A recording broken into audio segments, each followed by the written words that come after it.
오늘 우리에게 주시는 하나님의 말씀은 로마서 8장입니다. 1절에서 11절의 말씀. 그러므로 이제 그리스도 예수 안에 있는 자에게는 결코 정죄함이 없나니 이는 그리스도 예수 안에 있는 생명의 성령의 법이 죄와 사망의 법에서 너를 해방하였습니다. 율법이 육신으로 말미암아 연약하여 할 수 없는 그것을 하나님은 하시나니 곧 죄로 말미암아 자기 아들을 죄 있는 육신의 모양으로 보내어 육신의 죄를 정하사 육신을 따르지 않고 그 영을 따라 행하는 우리에게 율법의 요구가 이루어지게 하려 하심이니라. 육신을 따르는 자는 육신의 일을, 영을 따르는 자는 영의 일을 생각하나니 육신의 생각은 사망이요 영의 생각은 생명과 평안이니라. 육신의 생각은 하나님과 원수가 되나니 이는 하나님의 법에 굴복하지 아니할 뿐 아니라 할 수도 없음이라. 육신에 있는 자들은 하나님을 기쁘시게 할 수 없느니라.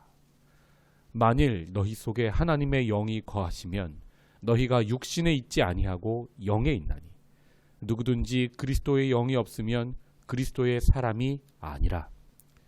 또 그리스도께서 너희 안에 계시면 몸은 죄로 말미암아 죽은 것이나 영은 의로 말미암아 살아있는 것이니라. 예수를 죽은 자 가운데서 살리신 이의 영이 너희 안에 거하시면 그리스도 예수를 죽은 자 가운데서 살리신 이가 너희 안에 거하시는 그의 영으로 말미암아 너희 죽을 몸도 살리시리라. 아멘. 해방하였음이라 라는 말씀의 제목으로 함께 은혜 나누겠습니다. 우리 한국교회 성도들은 죄가 용서받는 것에 지대한 관심이 있습니다. 잘못한 것들 용서받고 천국 가야 하기 때문이죠. 천국이 있는 건 믿는 것 같습니다. 그런데 죄의 지배에서 벗어나는 것은 별로 관심이 없습니다. 더 나아가 우리가 이 어두운 세상에서 살아가는 한 죄의 지배에서 벗어나는 것은 불가능하다고까지 생각하곤 합니다. 그런데 여러분, 그것은 우리의 생각이고 성경은 그렇게 말씀하고 있지 않습니다. 성경은 우리가 구원받는다는 것은 죄 용서받을 뿐만 아니라 더 나아가 우리가 죄악의 모든 세력에서 완전히 벗어나는 것이라 선포하고 있습니다. 골로새서 1장 13절 14절의 말씀을 제가 읽겠습니다. 그가 우리를 흑암의 권세에서 건져내사 그의 사랑의 아들의 나라로 옮기셨으니 그 아들 안에서 우리가 속량 곧 죄사함을 얻었도다. 아멘. 사도 바울은 골로새 교회를 향한 편지에서 우리가 구원받는 것은 단순히 예수 피로 죄사함 얻는데 그치는 것이 아니라 더 나아가 흑암의 권세에서 벗어나서 하나님의 나라로 옮겨진 것이라 말합니다. 즉 우리를 지배하는 어둠에서 완전히 벗어나는 것이라는 선포입니다. 그 선포를 지금 로마서 8장에서 하고 있습니다. 8장 1절. 그러므로는 무엇을 받는 것입니까? 로마서 1장에서부터 자신이 변증하고 있는 복음 쭉 이어오다가 이제 그러므로 결론을 내고 있습니다. 이제 그리스도 예수 안에 있는 자에게는 결코 정죄함이 없나니. 아멘. 이는 그리스도 예수 안에 있는 생명의 성령의 법이 죄와 사망의 법에서 너를 해방하였습니다. 선언합니다. 이 고백이 더욱 극적인 것은 바로 전 7장에서는 자신이 율법 아래에 있을 때 상태를 고백하는데 오호라 나는 곤고한 사람이로다. 누가 이 사망의 몸에서 나를 건져내랴 라고 고백하지요. 자신 안에서 하나님을 따르는 마음과 또 죄의 법이 서로 싸우는데 그 자신의 마음이 전쟁터가 되어서 매우 곤고했다는 겁니다. 여러분, 매일 사는데 사실 전쟁이 다른 곳에 있는 게 아니라 우리 마음 안에 전쟁이 있지 않습니까? 정말 사도 바울은 모든 사람 앞에서 로마 교회를 향한 편지 앞에서 자신의 마음이 전쟁터였음을 고백하고 있는 겁니다. 그런데 그 전쟁터에서 자신이 예수를 만나고 성령을 받고 나니까 그 모든 전쟁에서 정죄하면서 해방되었다고 선언하고 있는 것입니다. 여러분, 이게 어떻게 가능합니까? 율법으로는 안 되는 게 왜 믿음으로는 가능한 겁니까? 바로 성령 때문입니다. 갈라디아서에서 사도 바울은 이것을 변증하는데요. 이 율법의 행위를 해야 구원받는다는 율법의 그 행위파가 있었습니다. 할례파죠. 즉 할례를 받고 율법을 모든 조항들을 지켜야지 구원받는다는 겁니다. 그런데 사도 바울은 그렇지 않다고 얘기해요. 우리가 믿음으로 구원받는다고 하는데 그 이유를 성령 때문이라고 선언합니다. 갈라디아서 3장 2절 말씀, 여러분 집에 가면 꼭 한번 찾아보십시오. 내가 너희에게서 다만 이것을 알려 하노니 너희가 성령을 받은 것이 율법의 행위로냐 듣고 믿음으로냐. 예수 그리스도의 복음을 듣고 믿어서 성령을 받았거든요. 갈라디아 교회가. 율법의 행위, 할례 받았을 때는 성령 임하지 않아요. 그런데 어떨 때 성령 임합니까? 믿을 때요. 그리고 우리 안에 오신 성령이 하시는 일이 뭡니까? 육신의 생각, 죄의 법에서는 모두 죽게 하시는 거예요. 그래서 율법의 모든 요구는 이루세요. 여러분, 세상 법도 똑같습니다. 죽은 사람을 고소할 수 있습니까? 살아있는 사람에게만 법이 해당됩니다. 우리는 율법에 정죄하는 사형에 해당한다고 하는 그 모든 거에서 예수 그리스도와 함께 십자가에 못 박혀 죽은 겁니다. 그런데 어떻게 정죄를 받을 수 있겠습니까? 그리고 우리의 신분은 성령께서 예수를 죽은 자 가운데서 살리셨죠.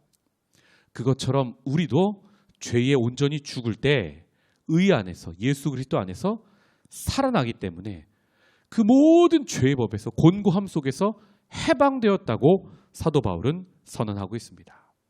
그래서 이 정죄에서 해방된 사람이 어떻게 살아야 하는지를 말하고 있는데, 육신의 생각을 따르지 말고 성령의 생각을 따르며 살라고 선언하고 있는 것입니다.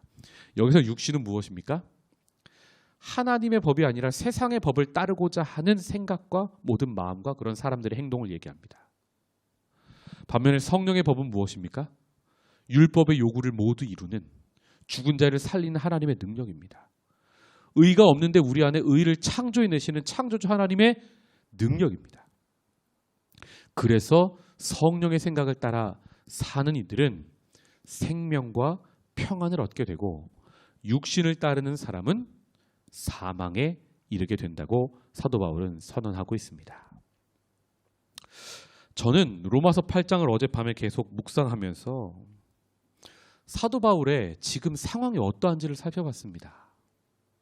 그가 정말 정죄함이 없는 삶을 살았는지, 그가 정말 해방된 삶을 살았는지 살펴봤습니다. 그런데 놀랍게도 아니었습니다. 사도 바울은 죽을 때까지 이 할례파들에게 정죄받는 삶을 살았고요. 죽을 때 그의 신분이 죄수였습니다. 감옥에 해방된 삶이 아니라 갇혀있는 삶을 살았습니다. 그런데 그는 뭐가 기쁘다고 이렇게 지금 자기가 해방되었다고, 정죄함이 없다고 선언하고 있는 것입니까? 그가 성령의 법 아래에 있기 때문입니다. 육신의 생각이 모두 죽었고 성령의 법 아래에서 예수 그리스도의 온전한 다스림 안에 있기 때문에 지금 자신을 둘러싼 상황이 매우 좋지 않습니다. 자기를 이단이라고 생각하는 사람, 사도 바울을 죽이지 않으면 내가 사도 바울이 죽을 때까지는 먹지도 마시지 않겠다고 결사대가 있었습니다.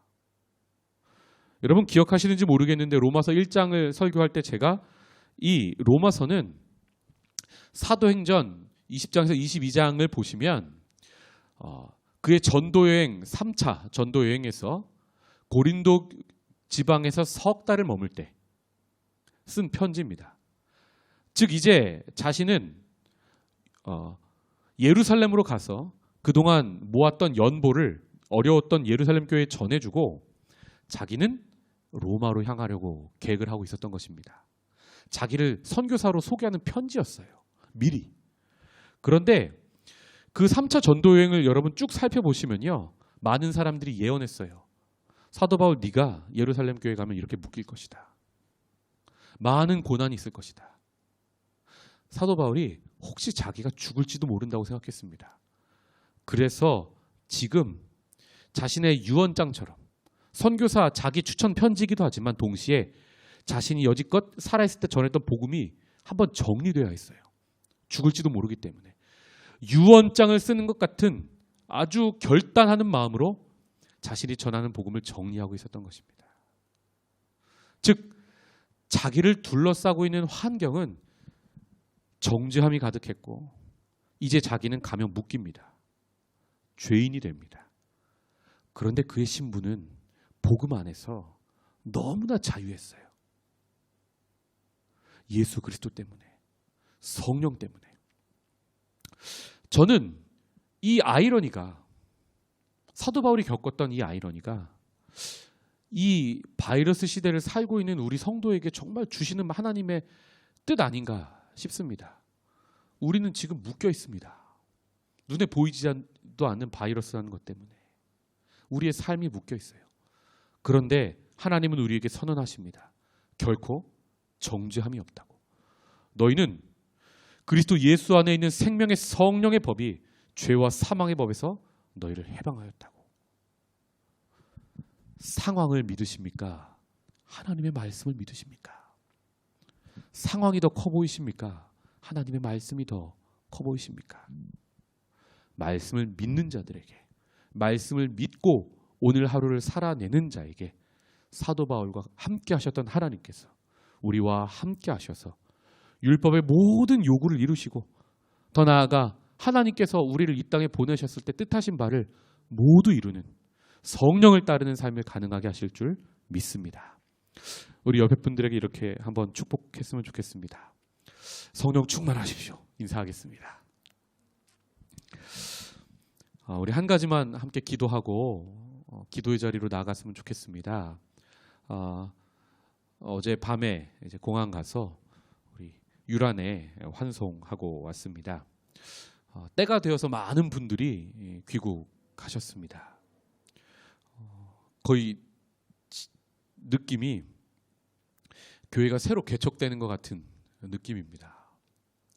하나님이 우리를 새롭게 하시는데 우리 교회가 바울이 전하고 있는 이 복음처럼 다시 한번 하나님의 복음 안에서 새로워질 수 있도록 기도해 주시고, 특별히 우리 교회 안에 아직까지 아픈 분들이 많이 있습니다. 우리 박영미 집사님 지금 회복하고 계신데 아직 몸이 온전히 회복되지 않은 상황이고요. 또 우리 권국원 집사님 지금 출근을 계속하고 계십니다.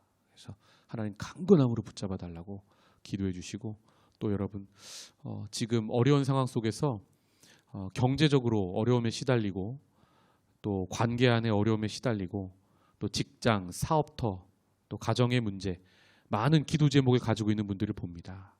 여러분 아시는 대로 이 시간 짧지만 중보기도 하시고 제가 기도하고 마치겠습니다. 함께 기도합니다. 사랑의 하나님, 은혜와 사랑에 감사합니다. 11년 전에 생명의 말씀 교회를 이 땅에 세우시고 주님의 피값으로 사신 교회를 이 땅에 세우시고 말씀과 성령과 선교의 비전을 주셔서 이 땅에서 생명의 말씀 전하게 하신 하나님의 은혜를 찬양합니다.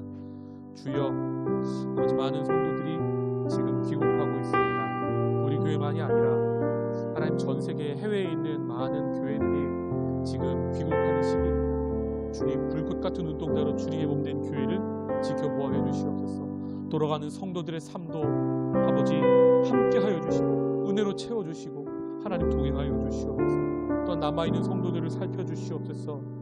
육신의 연약함으로 신음하는 지체들이 있고 하나님 또 물질의 문제로 관계의 문제로 아버지 신음하고 아파하고 있는 이들이 있습니다. 하나님과 가정의 문제로 하나님께 간구하는 성도들이 있습니다. 하나님 우리의 모든 기도를 아시오니 하나님 들으시고 속히 응답하여 주시옵소서. 우리의 힘으로 할 수 없어서 하나님께 무릎 꿇고 나아갑니다. 성령의 능력을 힘입기 위하여